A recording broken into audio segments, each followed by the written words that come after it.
begitu penting untuk mencegah datangnya penyakit.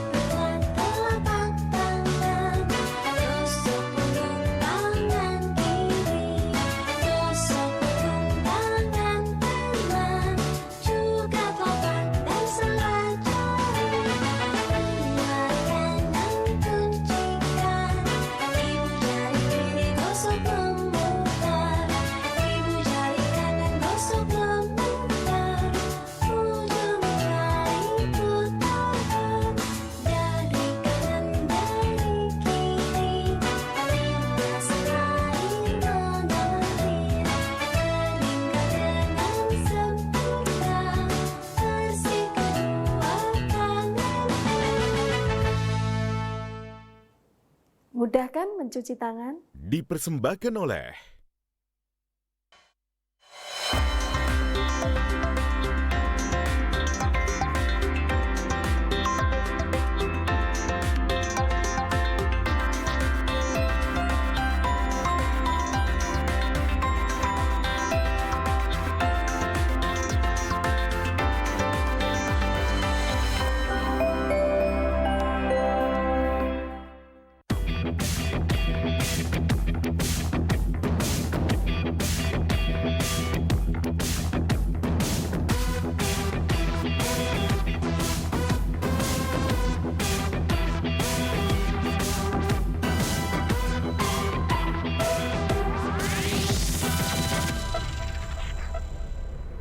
Assalamualaikum warahmatullahi wabarakatuh. Tabi pun salam sehat pemirsa di mana-mana Anda berada. Apa kabar pada kesempatan sore hari ini?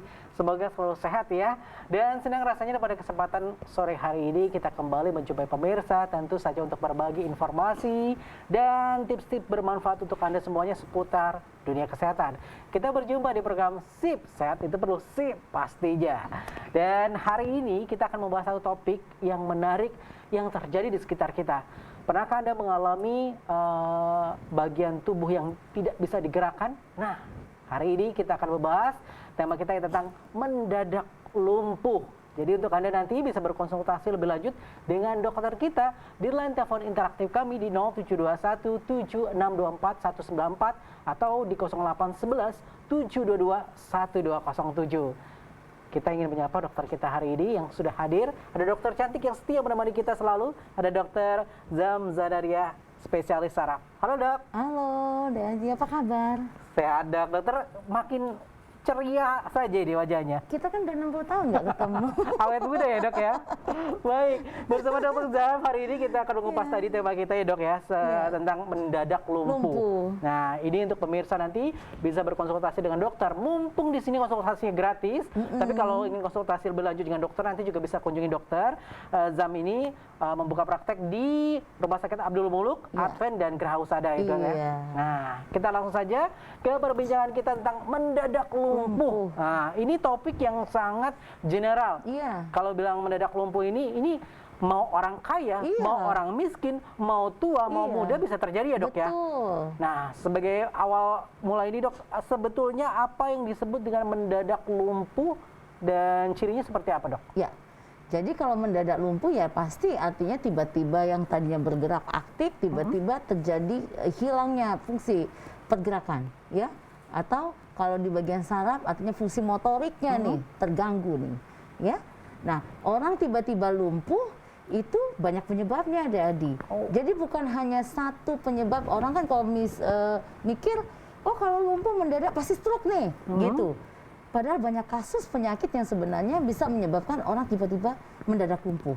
Nah, nanti kita akan buka beberapa penyakit yang bisa menyebabkan orang datang keluhannya kok tiba-tiba. Nah, pasti gitu ngomongnya.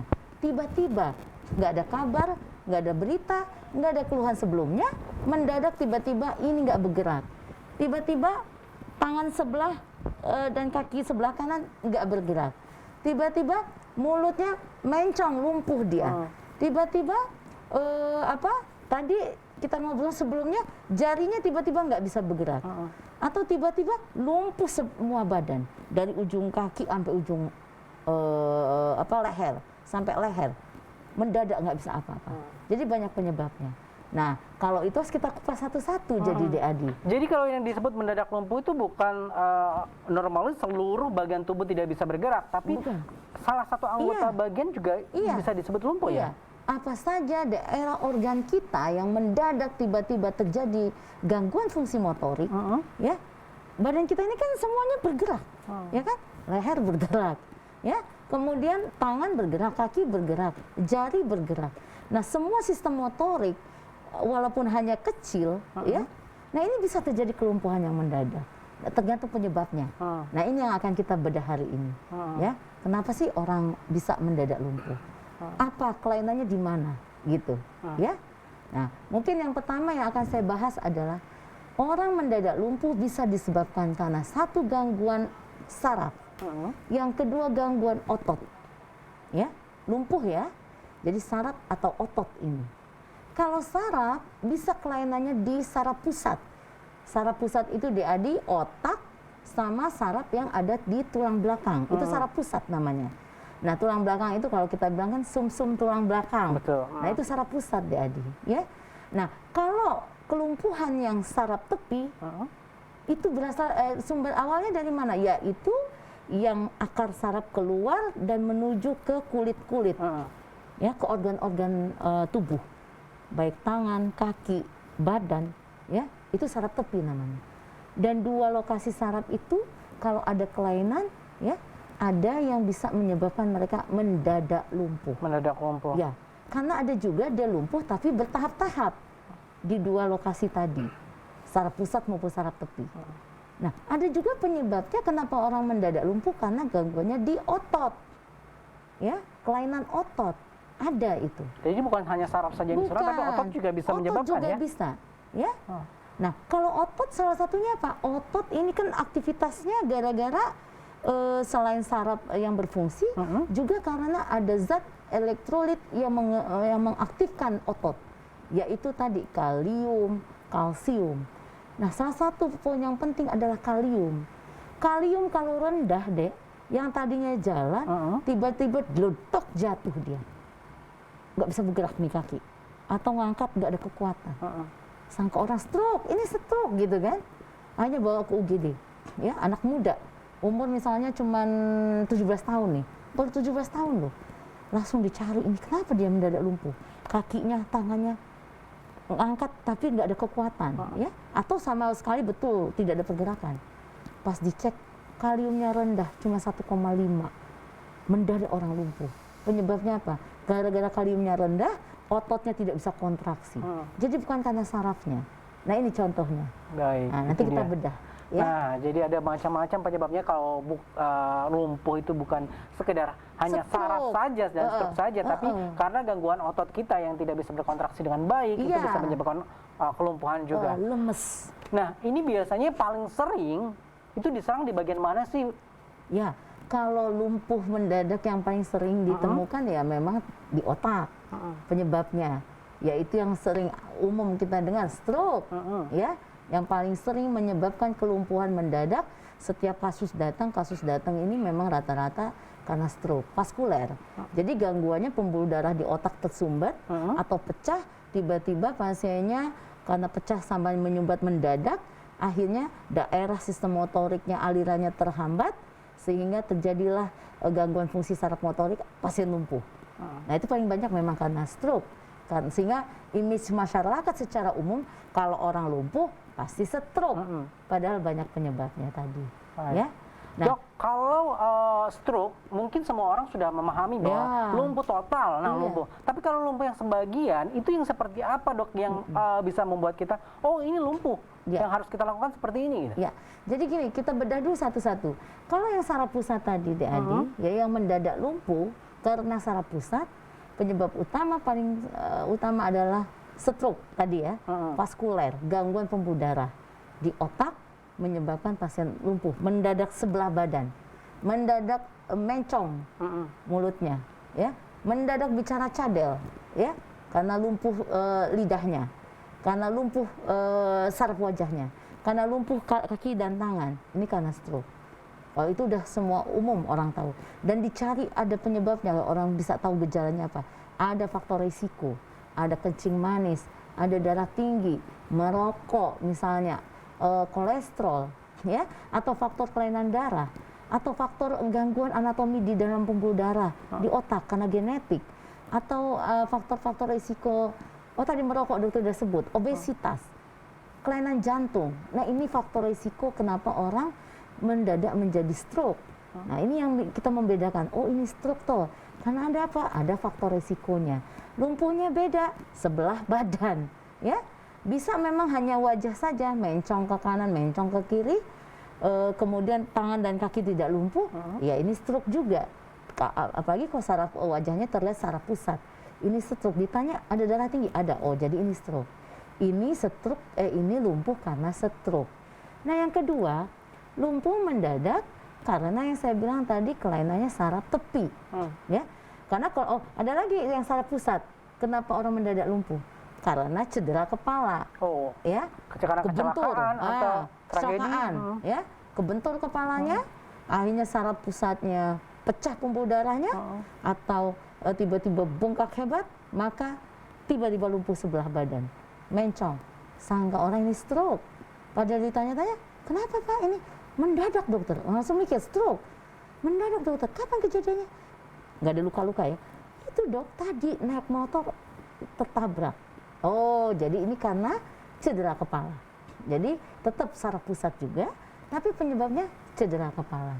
Nah ini gangguan mendadak lumpuh karena di kelainan saraf pusat. Nah sekarang kita bicara tadi kan ada dua, saraf pusat, saraf tepi. Nah yang kedua ini kita bahas saraf tepi. Kenapa orang mendadak lumpuh? Ya, misalnya mencong, tiba-tiba mata nggak nutup, ya, alis nggak ngangkat, ada penyakitnya saraf tepi, yaitu Bell palsy, ya, orang yang mendadak lumpuh di wajah, mulutnya mencong. Kalau orang lihat, orang awam bilang, oh ini stroke ini, ya kan? Pas dokter periksa, oh Bell palsy. Apa bedanya dokter? Mencong karena stroke sama mencong karena Bell palsy. Kalau mencong karena stroke, kelainannya di saraf di otak. Kalau mencong karena Bell palsy, kelainannya di saraf di wajah. Saraf 7 juga. Di otaknya juga saraf 7, tapi saraf 7 yang di pusat. Saraf 7 yang udah keluar dari otak menuju ke wajah, kalau dia kejepit menyebabkan lumpuh, nah dia namanya Bell palsy. Ya. Nah, apa yang terjadi pada orang Bell palsy karena lumpuh mendadak pada wajah, ya? Yang terkena sarafnya itu saraf tepi, bukan saraf yang di otak. Saraf yang udah keluar dari otak, ditekan sesuatu, akhirnya lumpuh sarafnya, mulutnya mencong. Penanganannya beda sama mencong karena stroke, sama mencong karena Bell palsy. Nah itu salah satu contoh mendadak lumpuh karena saraf tepi. Ya, kan tadi ada saraf pusat dan saraf tepi. Betul. Ya. Nah, saraf tepi salah satu yang membuat mendadak lumpuh yaitu tadi Bell palsy. Yang kedua, saraf tepi yang mendadak lumpuh ada namanya penyakit Guillain-Barré syndrome. Guillain-Barré syndrome adalah gangguan autoimun. Anak itu tadinya aktif, ya, jalan, nggak ada keluhan apapun, ya. Tiba-tiba sampai rumah ngeluh nih, adik. Kok mama, aku kakinya semutan, ya, belum lumpuh nih, baru ngeluh semutan aja, telapak kaki, telapak tangan juga, baru tidur akhirnya. Udah kata mamanya tidur aja deh, tidur tuh anak, ya, pas dibangunin cuma tidur 2 jam, ini kaki nggak gerak, nggak ngangkat, ya, tiba-tiba nggak ngangkat, tangan masih ngangkat tapi masih lemes nih, kekuatannya udah turun nih, langsung naik ke tangan dalam waktu 4 jam. Mendadak lumpuh juga kan? Lumpuh, langsung sesak, hebat. Ya, langsung bawa ke rumah sakit UGD, dokter periksa. Kalau orang mamahnya ngomong pasti, dok ini anak saya stroke, kan mendadak tuh. Pas kita yang periksa, saraf tepi. Ini disebabkan kerusakan saraf yang sudah di badan-badan, bukan di otak. Di badan-badan mendadak karena penyakit autoimun. Jadi tubuhnya sendiri yang merusak, imunitasnya salah baca, sehingga dia menganggap saraf musuhnya, sehingga dirusak sistem itu sampai pasien itu lumpuh mendadak. Dan bahkan kalau GBS, namanya GBS ini berat, pasien sampai pasang mesin nafas Kenapa dokter? Karena semua sistem sarafnya lumpuh saraf tepi, termasuk otot-otot nafas yang disarapi oleh saraf tepinya lumpuh dia. Nah ini contohnya penyebabnya mendadak lumpuh di saraf tepi. Jadi banyak mendadak lumpuh nih. Baik, jadi tidak hanya pada saraf pusat saja yang mengakibatkan stroke, tapi ada pada bagian bel pasi dan juga pada bagian autoimun. Iya, Ini penyakit yang autoimun. kalau autoimun ini berarti adalah hal yang memang sudah tidak bisa kontrol lagi ya Bu, Iya. Dokter ya. Iya. Ini jadi memang sudah bawaan seperti itu Dok. Iya, ada di badan pasien. Jadi proses yang terganggu adalah imunitas pasien berubah dan akhirnya salah baca dan merusak di sistem tubuhnya sendiri. Penyakit autoimun. Memang penyakit autoimun dalam segala jenis autoimun sulit untuk dikendalikan. Tapi untuk GBS ada fasenya dia. Setelah dirusak sistem saraf ini, dalam 4 minggu dia merusak. Tetapi ada yang 1 hari udah total lumpuh. Bisa merusak semua. Iya. Jadi GBS yang ringan-ringan itu biasanya berjalan sampai 4 minggu. Tapi kalau GBS yang berat, 1 sampai 7 hari udah total lumpuh pasien. Dan tentu penanganannya semakin berat, semakin penanganannya juga sulit. Outcome-nya, keberhasilan, perbaikannya, semakin GBS-nya berat, tentu juga angka kecacatan kematiannya juga makin tinggi. Baik. Itu saraf tepi. Tepi ya. Baik, kita sudah bahas beberapa jenis juga tadi penyebab dari lumpuh mendadak ini, dan menariknya juga kalau kita bahas tadi Dok, yang sering terjadi di masyarakat pastinya adalah lumpuh secara total akibat saraf pusat stroke.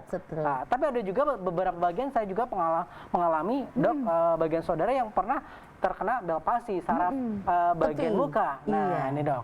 Ini yang ingin saya tahu adalah langkah-langkah apa sih Dok yang harus dilakukan untuk kita ketika menemui anggota keluarga kita yang memang tiba-tiba mengalami stroke, baik itu stroke secara mendadak, secara keseluruhan oleh saraf pusat maupun saraf tepi Dok. Ya, kalau kita menemukan keluarga kita mendadak lumpuh, itu nggak ada hal lain yang bisa dilakukan kecuali bawa ke rumah sakit, ya secepatnya bawa ke rumah sakit. Karena harus dalam waktu cepat penanganan. Tentu berbeda hasilnya kalau kita tangani dia late, telat, ya.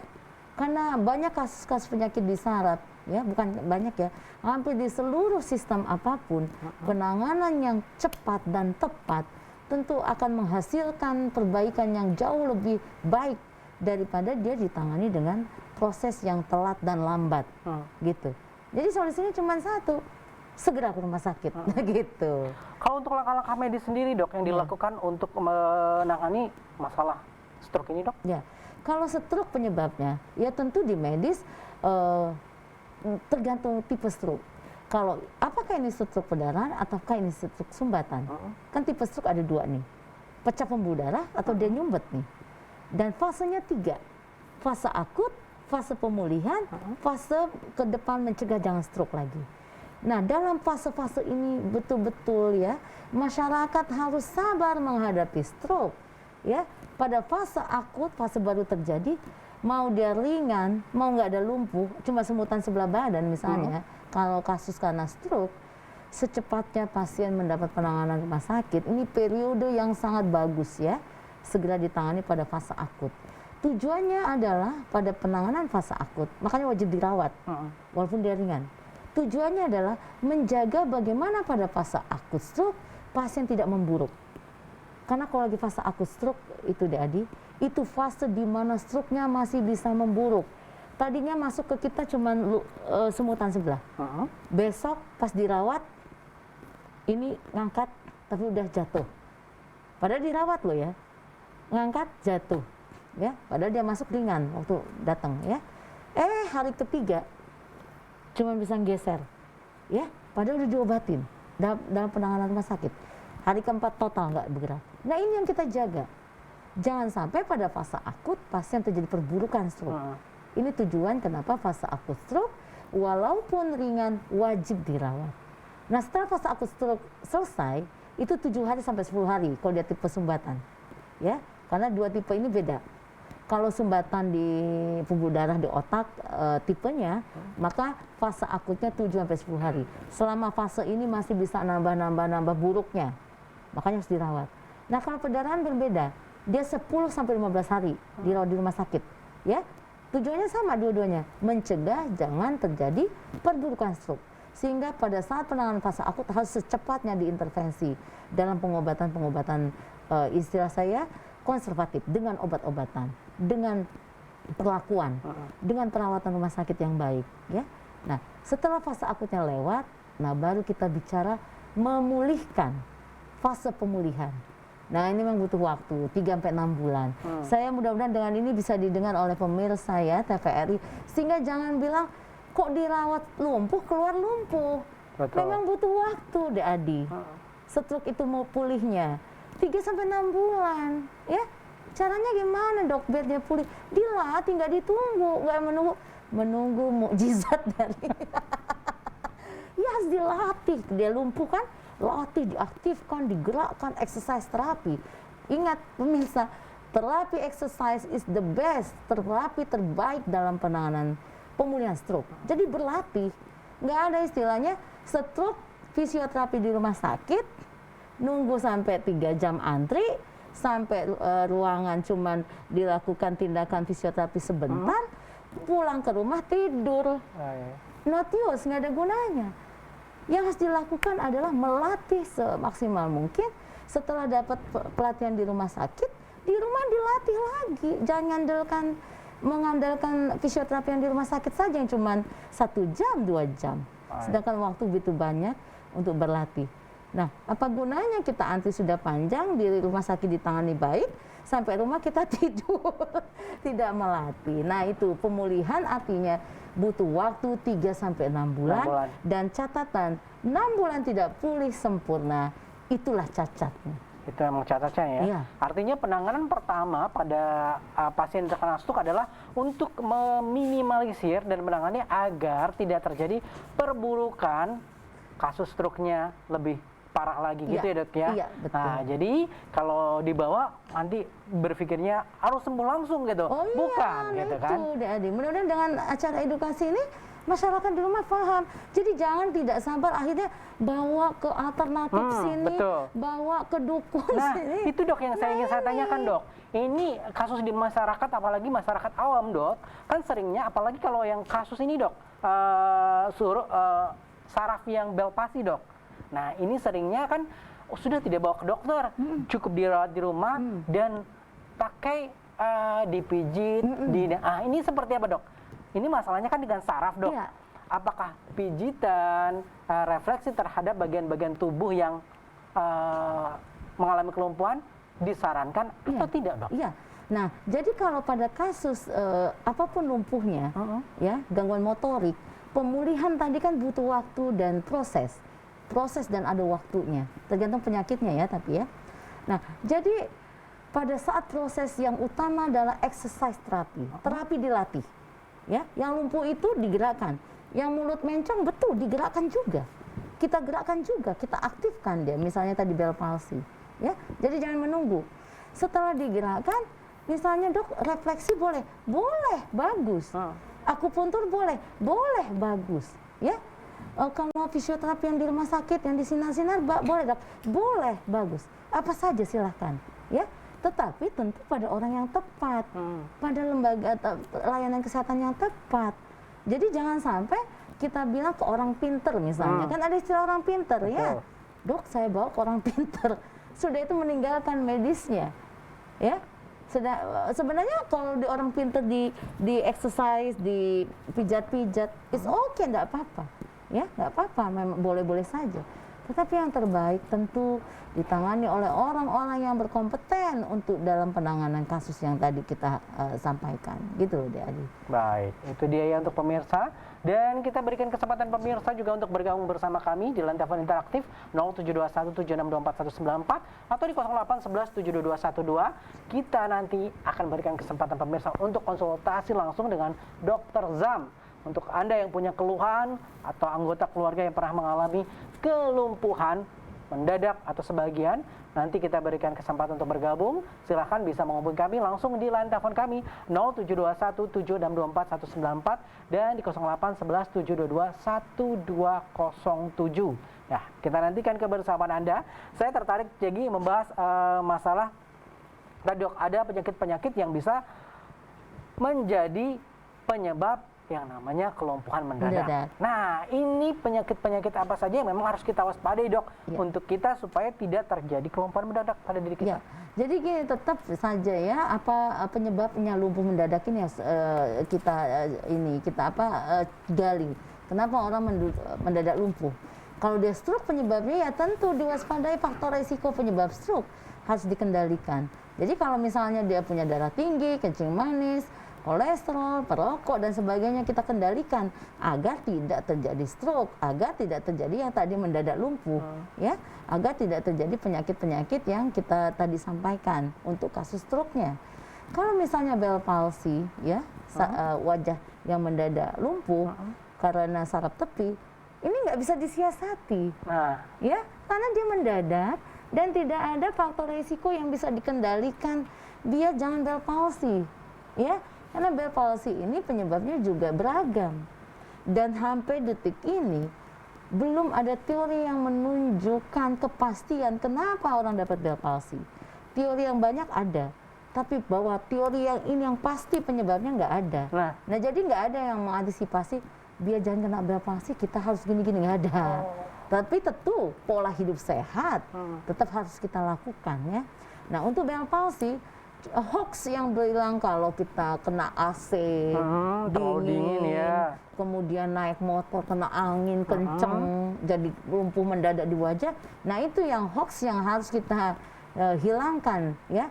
Tidak ada Bell palsy disebabkan karena adanya AC yang kena di wajah atau kipas angin atau naik motor berangin-angin jadi mulutnya mencong, nggak ada begitu.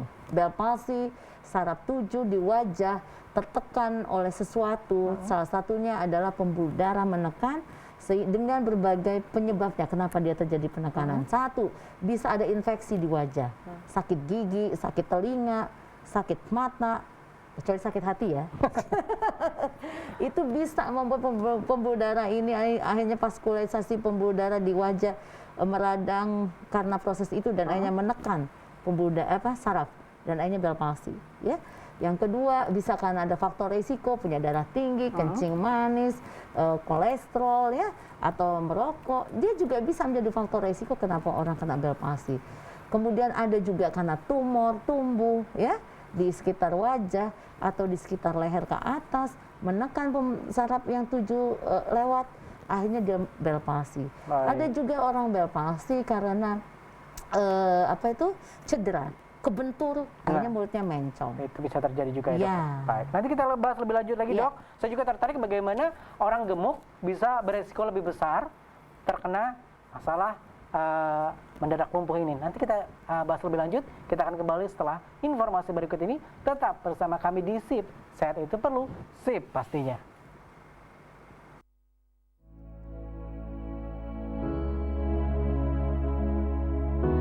Pemirsa TVRI, pandemi COVID-19 belum berakhir. Sesuai anjuran Presiden, kita semua wajib pakai masker. Jangan pernah lepas masker saat bertemu orang lain. Mari disiplin. Indonesia pulih, Indonesia bisa.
Tanpa disadari, virus dapat menyebar di sekitar kita melalui hal yang dilakukan sehari-hari. Virus tersebut dapat menular secara berantai, mulai dari satu orang ke orang yang lain, lalu ke orang lainnya lagi, hingga dapat menular ke banyak orang. Kita dapat mencegah penyebaran virus. Tutup hidung dan mulut ketika batuk atau bersin. Buang tisu bekas pakai ke tempat sampah tertutup. Cuci tangan pakai sabun sesering mungkin. Semakin banyak yang mencegah, semakin banyak yang terlindungi. Dipersembahkan oleh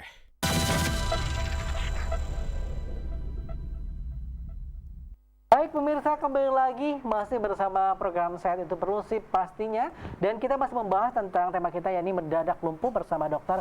Zam Zanaria, spesialis saraf. Kita buka line telepon interaktif untuk Anda yang ingin bergabung bersama kami untuk berkonsultasi masalah keluhan saraf dan mungkin pernah mengalami lumpuh mendadak atau sebagian anggota lain juga pernah mengalami hal demikian. Silakan. Kita langsung terima telepon. Halo. Halo, selamat sore. Halo. Iya, selamat sore dengan Bapak siapa, Pak? Assalamualaikum. Waalaikumsalam. Dengan Bapak siapa, Pak? Dengan Pak Mahmud. Pak Nar? Mahmud. Pak Mahmud. Pak Mahmud di mana, Pak Mahmud? Pak Mahmud di bakery. Di bakery. Pak Mahmud, mohon volume televisinya agak dikecilkan sedikit, Pak Mahmud.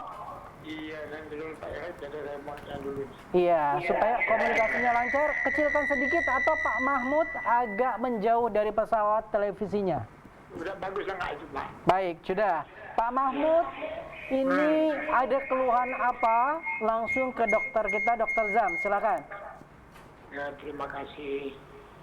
Ya, Pak Dokter.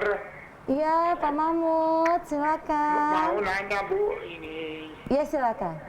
Saya ini jatuhnya benar kata Ibu dokter tadi.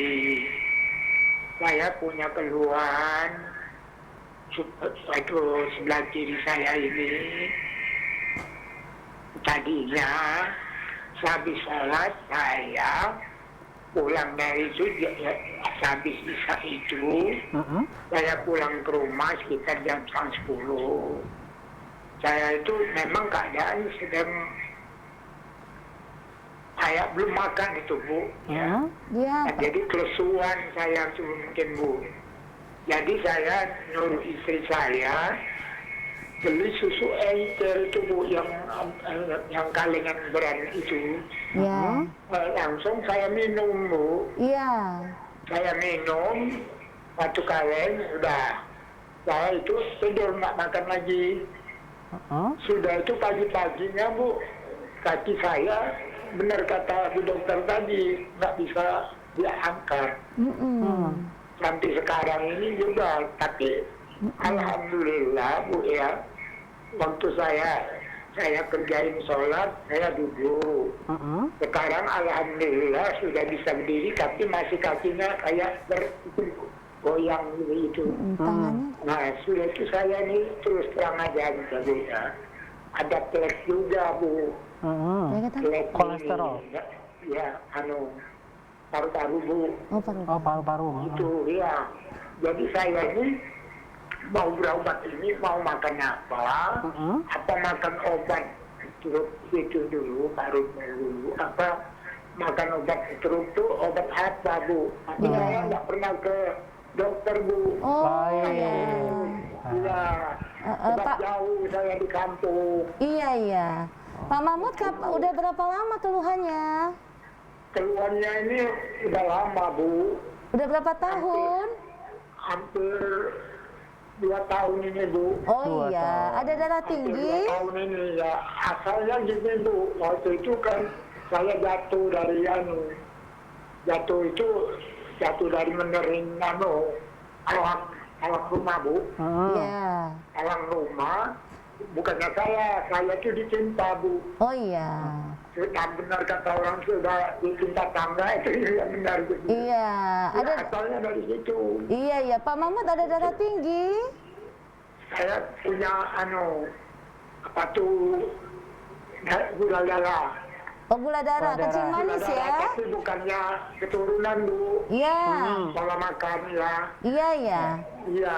Jadi saya tuh bingung Bu, mau ngobatin apa dulu. Baik, Iya, baik. iya, udah. Baik, Iya. Pak Mahmud, sudah kita tangkap keluhannya. Nanti kita langsung berikan jawabannya ya Pak Mahmud ya. Ya, terima kasih Bu. Sama-sama Pak Semuanya. Mahmud. Ya, Pak Mahmud. Baik, Pak Mahmud di Waalaikumsalam. bakery nih. Ini jadi jatuh.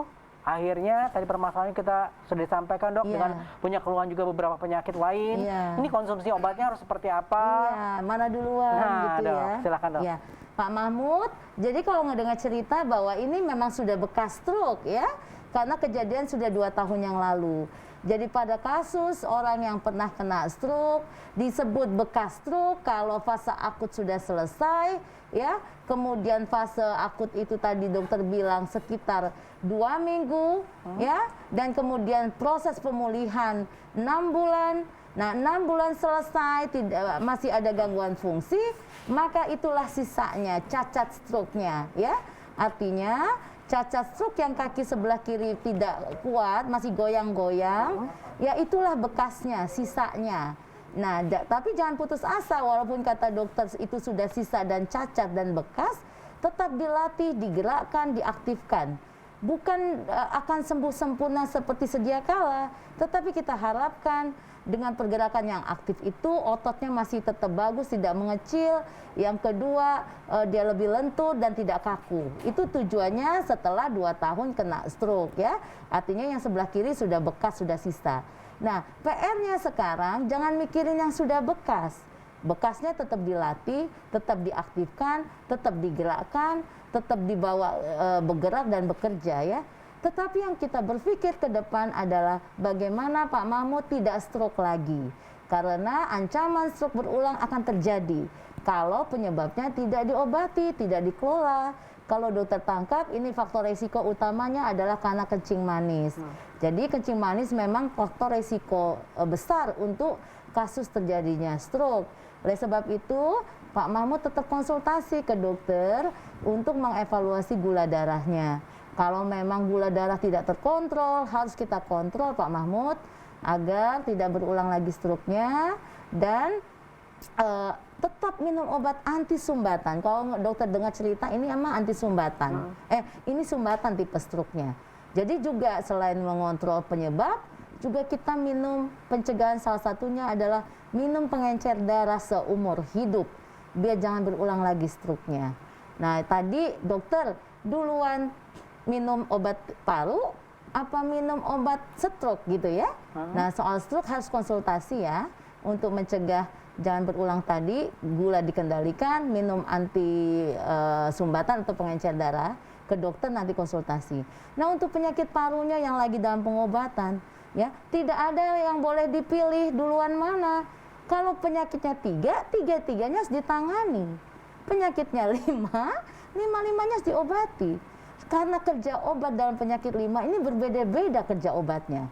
Adapun nanti bila obat ini akan tumpang tindih atau akan mengganggu obat yang lain, nah nanti kan dokternya yang akan merapihkan. Oh, obat ini kerjanya tidak sinergis misalnya, tidak seirama, oh ini diganti obat yang lain. Jadi pemirsa, mumpung tadi Pak Mahmud sudah bertanya, karena ini hampir rata-rata deh Adi. Betul. Pasien kalau penyakitnya 2, ngobatin 1 dulu. Nah, pinginnya 1 dulu sembuh baru yang lain. Sembuh 1, tidak ada proses penyakit menunggu. Penyakit semua berjalan. Sehingga jangan menyelesaikan yang satu baru ditangani. Kalau ketahuan 2 sakit yang kita derita, dua-duanya segera ditangani. Karena 2 penyakit berbeda, kerjanya obat juga berbeda-beda. Dan harapannya dua-duanya tertangani baik, sehingga tidak ada kata telat untuk penyakit yang satunya. Artinya Jadi memang gitu. harus ditangani semua, Harus. tapi tetap dengan pantauan dokter ya, Ya. supaya konsumsi obatnya tepat. Iya, Itu paling penting. betul. Jadi jangan ada pemilihan ya, Pak Mahmud dan seluruh pemirsa di rumah.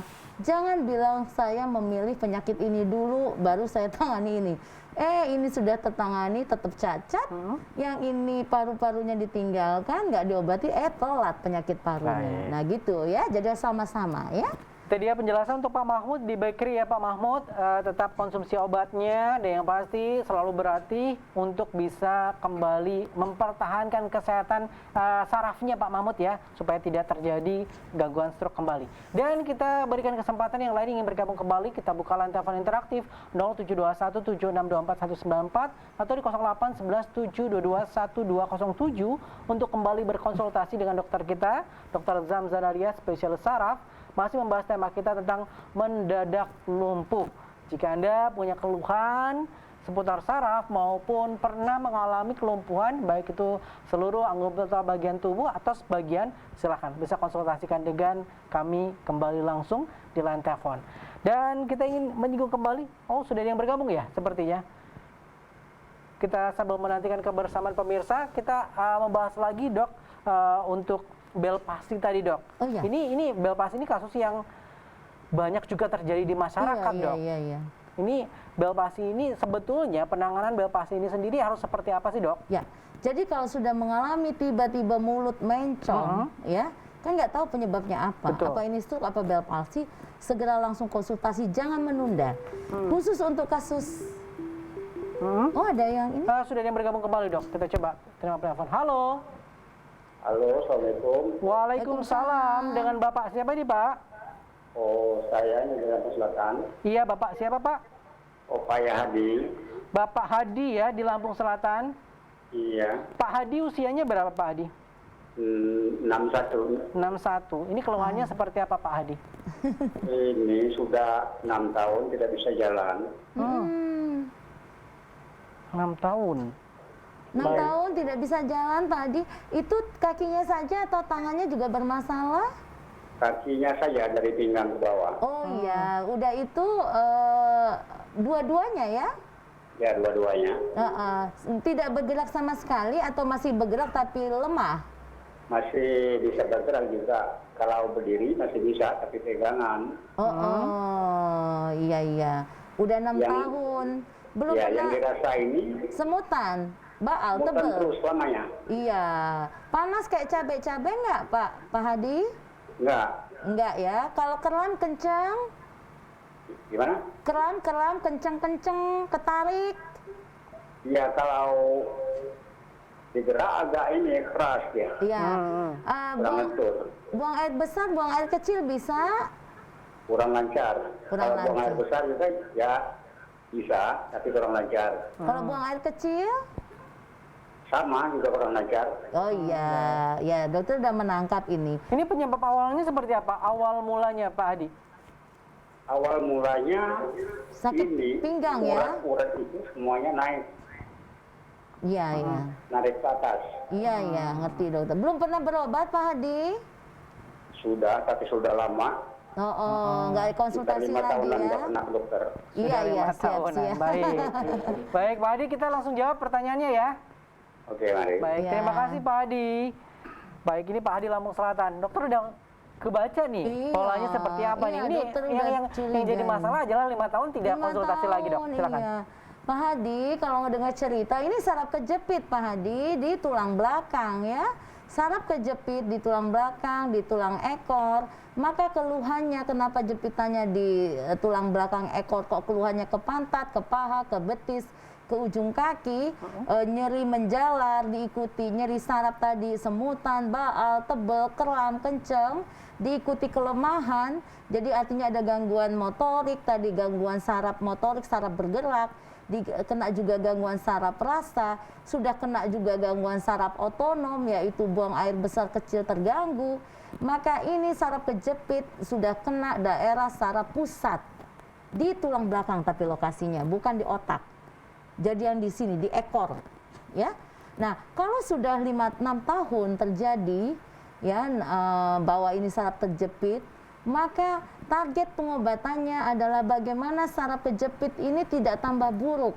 Yang kedua, diharapkan keluhan ini bertahap membaik dan berkurang keluhannya. Oleh sebab itu harus dilakukan penanganan lanjut di rumah sakit, datang ke dokter ahli saraf untuk mengkonsultasikan. Kalau di Kalianda ada adik saya di sana, namanya Dokter Anur, spesialis saraf. Nah, nanti dikonsultasikan ke beliau. ini harus difoto MRI, difoto sarafnya untuk melihat apa yang menyebabkan saraf ini terjepit. Ya, kalau usia 61 tahun dokter curiga ini tulang rawannya di tulang ekor ini sudah mulai pecah neken saraf.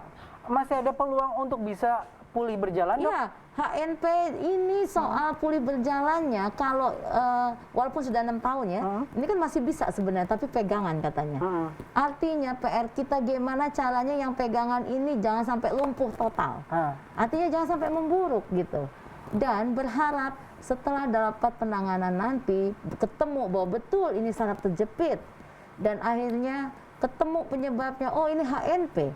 Kalau memang terapi operasi pembebasan saraf bisa dilakukan, kita lakukan nanti, bukan dokter saraf nanti melakukan, dokter bedah saraf atau dokter bedah tulang belakang, bedah tulang ya, tapi yang ahli spine ada di Lampung, ya namanya dokter Fauzi itu, atau dokter bedah saraf, dokter Suryaman, dokter Yunus dan dokter Adiananto itu bisa melakukan tuh.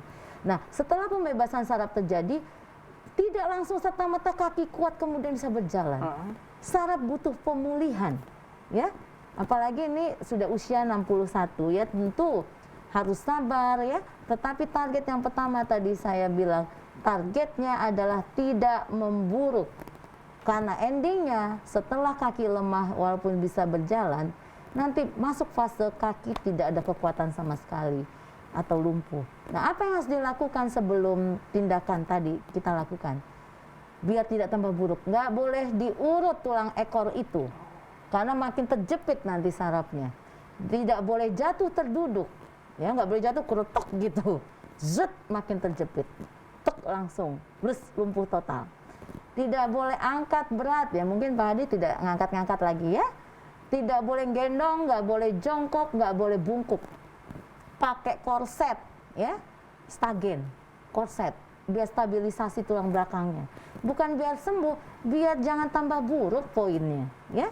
Nah, kemudian tentu tadi kata dokter, datang ke layanan kesehatan agar segera mendapatkan penanganan lebih tepat. Kalaupun tidak bisa dilakukan operasi, minimal dijaga dengan hal-hal yang tadi dokter sampaikan agar tidak terjadi perburukan jepitan yang lebih hebat lagi. Baik, itu Pak Hadi ya. Untuk Pak Hadi, silakan langsung bisa konsultasi lebih lanjut lagi untuk penanganannya supaya tidak terjadi pemburukan lagi untuk kasusnya Pak Hadi nih.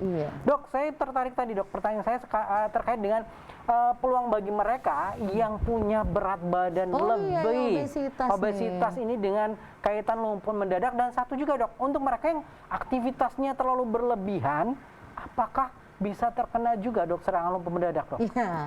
Karena salah satu kasus ada salah satu artis yang kemarin sempat beberapa waktu lalu meninggal karena aktivitas gym yang berlebihan di malam harinya. Nah, siapa tuh? Nah, salah satu artis dok, suaminya meninggal karena aktivitas berlebihan saat gym. Nah, apakah betul olahraga juga bisa berlebihan, bisa membuat saraf kita tiba-tiba lumpuh mendadak? Ya, kalau soal obesitas, gemuk adalah faktor resiko penyakit vaskuler. Artinya bukan orang gemuk pasti lumpuh, tidak. Artinya ini menjadi faktor resiko. Faktor resiko itu adalah faktor-faktor yang akan beresiko menyebabkan. Nah, ini faktor resiko stroke, gangguan vaskuler di otak, pembuluh darah di otak. Faktor resiko juga untuk kejadian serangan jantung, pembuluh darah di jantung. Faktor resiko juga untuk kelainan di pembuluh darah manapun, untuk kasus obesitas. Jadi orang gemuk ini beresiko banget untuk terkena penyakit-penyakit vaskuler. Oleh sebab itu, jadi bukan hanya kejadian stroke, bisa jantung, bisa gangguan ginjal. Pokoknya dimanapun pembuluh darah ada, ya ini akan terjadi mudahnya gangguan karena faktor obes tadi. Oh, ada yang tahu? Baik, ada penelpon lagi. Halo. Halo, selamat sore. Dengan siapa ini, Pak? Ini maaf Bu Dokter, saya 2 kali ini bertanya. Oh, ini kan. Bu, gimana caranya kalau kita itu mau berobat itu ngomongnya sama dokter gimana Bu? Baik. Bu yang sakit tadi yang 2 Pak itu, Mahmud Bu. ini. Oh, Pak Mahmud ya, Pak? Iya, Pak Mahmud kembali Bu. Iya, iya. baik Pak Mahmud. Jadi Boleh, ngomongnya keluhannya apa gitu untuk pas ketemu dokter ya? iya bagaimana bisa yang dua-dua itu bisa ya Bu ya? Bisa, Bisa. Pak Mahmud. Bisa, ya. Iya. Baik. Jadi dua rujukan Bu. Dua rujukan. Jadi nanti Pak Mahmud datang ke Vaskes pertama, ke puskesmas. Nanti dokter puskesmas akan menelaah apakah nanti memang betul apa yang dikeluhkan itu sesuai. Nanti kalau memang parunya bermasalah, mereka akan merujuk juga ke paru. Kemudian kalau sarafnya bermasalah, mereka akan rujuk juga ke bagian saraf, Pak Mahmud. Baik. Itu dia Pak Mahmud ya. Ya saya ada orang awam Bu. Iya, Baik. iya, silakan. Kampung. Baik, baik. Terima kasih Pak Mahmud. Ya terima kasih. Iya, Pak Mahmud. Assalamualaikum. Waalaikumsalam. Itu dia Pak Mahmud ya. Terus tadi terkait dengan obesitas tadi obesitas ya, kita udah jawab. selesai ya. Untuk mereka Adanya faktor yang resiko. aktivitas berlebihan punya resiko tidak? Jadi begini, olahraga yang Fisik. berat akan menyebabkan tiba-tiba kejadian hal-hal yang tidak diinginkan. Sebenarnya bukan hanya olahraga yang berat, kerja berat apapun, tidak kerja berat apapun, kalau ada faktor risiko, ya. Jadi bukan karena kerja beratnya pencetus, tapi penyebabnya ini pasti ada faktor risiko. Faktor risiko. Jadi salah satu kejadian misalnya mendadak meninggal dunia pada saat setelah nge-gym, kalau saya dengar mah kalau kayak gitu ini kasus jantung masalahnya. Artinya ini ada sesuatu hal yang tidak terdeteksi pada pasien, sehingga tidak tahu nggak peduli bahwa saya ini ada masalah di jantung misalnya gitu, atau juga kadang-kadang nggak ada keluhan. Pasien-pasien jantung ada juga yang tidak ada keluhan, tiba-tiba pembuluh darahnya tersumbat, henti jantung, meninggal dunia. Jadi bukan hanya faktor risiko, jadi jangan berimage bahwa olahraga keras itu akan menyebabkan, bukan. Tapi kerja keras, kelelahan, letih yang berlebihan, ini menjadi pencetus. Tapi bukan penyebab. Nah, penyebabnya harus dicari. Kenapa dia terjadi hal ini? Adakah kelainan vaskuler? Adakah kelainan pembuluh darah? Adakah faktor risiko? Adakah darah tinggi? Adakah kencing manis? Adakah jantung? Adakah obesitas tadi? Adakah perokok? Artinya faktor-faktor resiko ini sangat menentukan sekali bagaimana kesehatan kita bisa terpengaruh tadi dengan namanya lumpuh mendadak. Betul. Nah, Dok, ini Dok terakhir juga Dok, kesempatan kali ini Dok, terkait dengan pola hidup seperti apa yang harus kita lakukan, hidup sehat yang bagaimana Dok, agar kita terhindar dari namanya lumpuh mendadak. Iya, kalau itu klasik ya Adi ya. Yang namanya pola hidup sehat ya tentu satu, ya makan yang bergizi, olahraga yang tepat ya, yang baik ya. Kemudian tidur yang berkualitas ya. Kemudian bekerja tidak begitu memporsir diri ya. Kemudian yang utama lagi kejiwaan yang harus baik, harus tenang, tidak boleh stres ya. Jadi pola hidup ini bisa dikondisikan oleh diri kita sendiri ya, untuk biar agar kesehatan kita terjaga ya.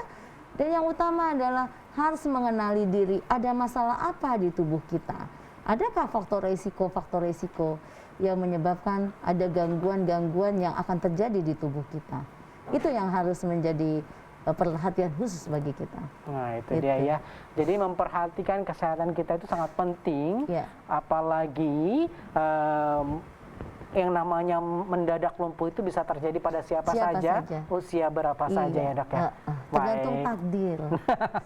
Tapi yang pasti takdir Allah, kita harus tetap ikhtiar untuk menjaga kesehatan kita. Iya. Nah melalui program ini mudah-mudahan semua juga terbuka pengetahuannya, mendapatkan informasi terbaik untuk menjaga kesehatan kita supaya terhindar yang namanya lumpuh mendadak. Ya. Dokter terima kasih untuk kebersamaan kali ini Dok. Kita ketemu lagi di episode selanjutnya Dok ya. Bener Dok. Dan mudah-mudahan nanti bisa ketemu lagi untuk membahas penyakit menarik untuk Anda semuanya. Tapi terakhir Dok, pesan terakhir untuk dokter semuanya terkait dengan lumpuh mendadak ini Dok. Ya, jadi pada pemirsa ya seluruh Lampung ya yang mendengarkan dan melihat kegiatan edukasi kita hari ini ya, jangan meremehkan apapun keluhan yang terjadi, yang kita rasakan ya. Khususnya adalah tadi tematik hari ini.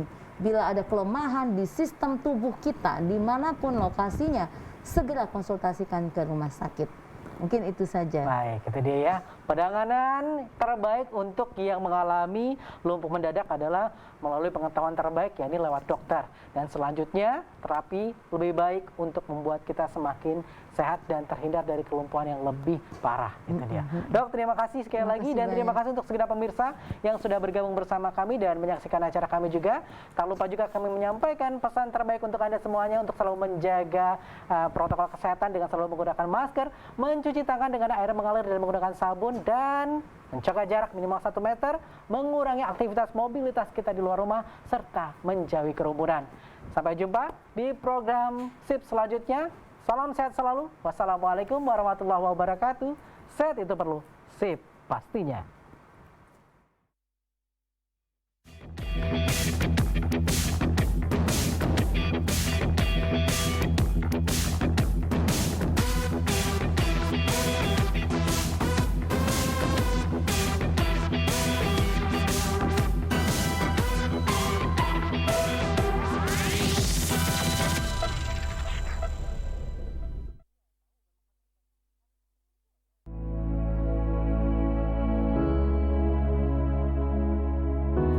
Pemirsa TVRI, pandemi COVID-19 belum berakhir. Sesuai anjuran Presiden, kita semua wajib pakai masker. Jangan pernah lepas masker saat bertemu orang lain. Mari disiplin. Indonesia pulih, Indonesia bisa.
mendapatkan siaran digital TV analog, gunakan set-top box dengan cara pasang perangkat set-top box, pasang kabel antena ke perangkat set-top box, pasang kabel audio-video ke perangkat TV analog, setting TV analog dengan cara tekan input pada remote, pilih AVI 2, hidupkan set-top box, setting, pilih scan otomatis. Jika selesai, tutup dan Anda akan tergabung pada siaran TVRI Nasional, TVRI Lampung, TVRI 3, dan TVRI 4. Untuk setting TV digital, pilih tombol setting pada remote, pilih program, pilih pengaturan manual, pilih DTV, pilih kanal 33, pilih tambah, tunggu sampai pencarian selesai, lalu tutup.